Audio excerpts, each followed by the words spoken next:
mga honorable chairpersons and members of the committees, sa ating mga partner mula sa executive branch, at sa lahat ng mga dumalo sa napakahalagang pagdinig na ito. Unang-una, nagpapasalamat tayo sa ating mga kalihim, our economic managers at mga kinatawan ng iba't ibang ahensya.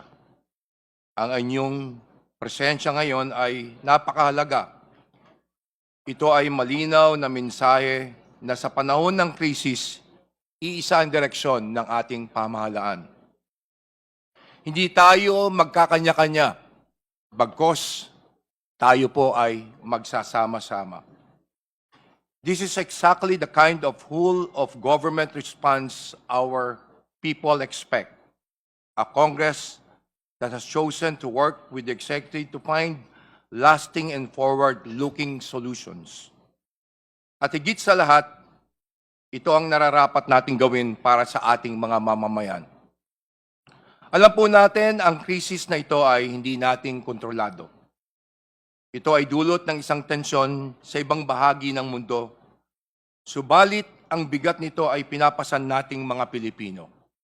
Sa pamasahe, sa presyo ng langis sa singil ng kuryente, at sa bawat hapagkainan.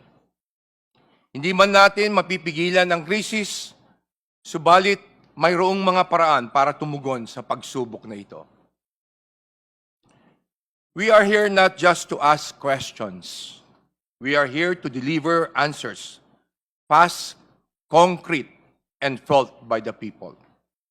Ang pagdinig na ito ay may dalawang klarong layunin. Unang-una na rito, ang agarang pagtugon. Targeted assistance para sa maibsan ang pasanin ng ating mga kababayan. Ikalawa, ang mga pangmatagalang solusyon, mga reforma sa enerhiya, ekonomiya at seguridad sa supply upang hindi na tayo paulit-ulit tinatamaan ng ganitong crisis.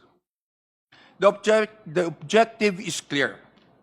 Protect the Filipino people, stabilize the economy, and build resilience against future shocks.